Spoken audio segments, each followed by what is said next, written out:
Hey guys, welcome back to the channel. Today I'll be showing you guys a backtest I ran involving short strangles on the Spiders ETF. The table on your screen are the results for the highest decile in implied volatility with various dates to expiration. Here on the first column we have the days to expiration, the average premium for selling the strangles, the number of trades involved, and I believe my options data starts somewhere in late March or April of 2021. So these are the number of trades since then. Out of the number of trades, we have the percentage gainers and the percentage losers. If at expiration, the stock closes above the call strike, we would have to buy the shares at the market price and sell it at the short strike. So the difference there in points are the call loss. And the column right next to it is the number of times the stock closed above our short call strike. On the flip side, if at expiration the stock closed below our short put strike, then the average loss would be in this column. And again, the column right next to it is the number of times the stock closed below our short put strike,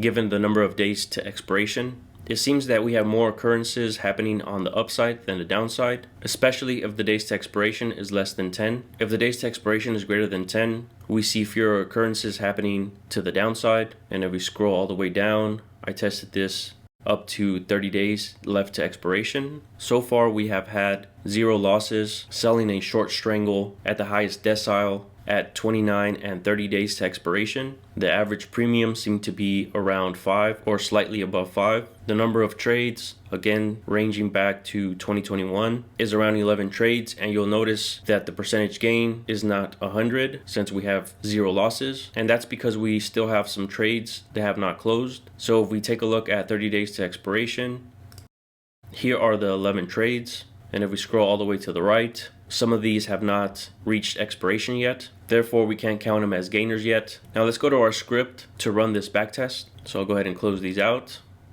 Alright, here are some of the packages we're going to require. I am going to store some functions that will pull options data from my database. I'm focusing on SPY. I'm going to get some options data ranging back to 2020, but as I previously mentioned, most of my options data starts, I believe, in April or March of 2021. If you're following along and you have your own options data, I'm only going to focus on specific columns, which include the date, the number of days to expiration, the expiry or the date of expiration, the implied volatility, the flag, whether it's a call or a put, the theta, the delta, the strike, the midpoint price for each option, the stock close, the volume, and open interest. After we have our selected columns, I'm going to subset all of my options data to only include those options that have more than 0 days left to expiration and less than or equal to 30 days to expiration. We're going to store that data into sub-ops. I'm going to extract the unique cases of expiration dates and store that into EXP. I will then reorder just in case from oldest to newest. After I have my expirations,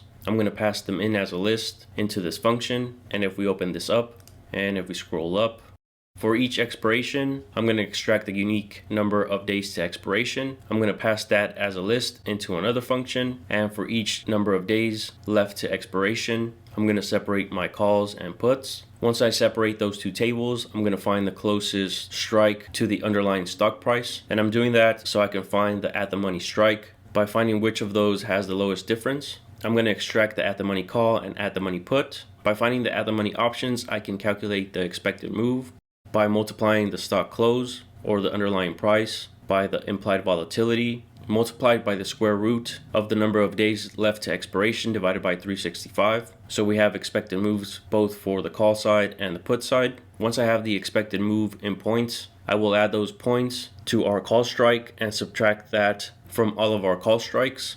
I will subtract the expected move for the put side and subtract that from all of the put strikes. Just as we found which strike was closest to the underlying, I will use which min to find the lowest difference between the expected move and the strike price. But in this case, I will subtract 1 strike for the put side and add 1 strike for the call side due to any rounding. If we take a look at the calls and we scroll all the way to the right, and I'm going to scroll down until I see the lowest difference.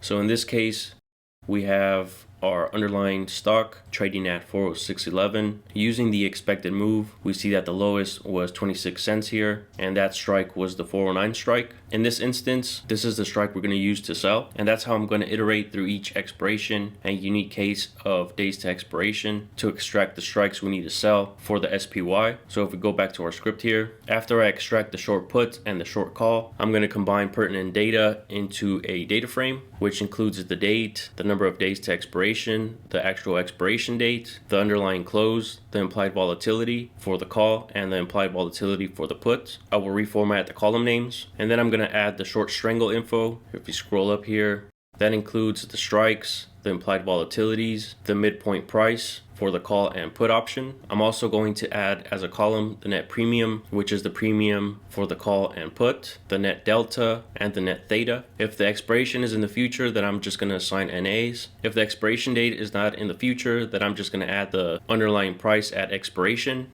And we're going to use the price at expiration to calculate whether or not the strangle closed within the strikes by assigning 1 if it did, 0 if it didn't. After I add that as a column, I'm going to return that info. And after it iterates through each unique case of days to expiration, I'm going to row bind all of my results and return that as a data frame. So if we scroll up here and minimize it, since this gets returned as a list, I need to row bind all of the results using rbind list and returning that as a data frame. After we generated all of our results, I'm going to add a midpoint for the at the money implied volatility by using the median implied volatility between the call and the put. So I'll go ahead and add that as a column. And if we take a look at strangles here, we have our trade date, the number of days to expiration, the actual expiration date, the underlying price, the implied volatility for the call and the put, the short put strike and the short call strike, the implied volatility for our short call and put. I'm also including the midpoint price for the call and the put. So that's what these options we're trading for. And by summing these two, we get our net premium. If we would have shorted these two strikes, we would have collected 57 cents. So that goes into that net premium column, the net delta and net theta, where the underlying closed at expiration, whether it stayed between our short strangle, that's 1 for true, 0 if it didn't. And finally, the column that we just added, which is the mid implied volatility for the at the money call and put. Now we're going to take this column and we're going to slice it into deciles. So here back in our script,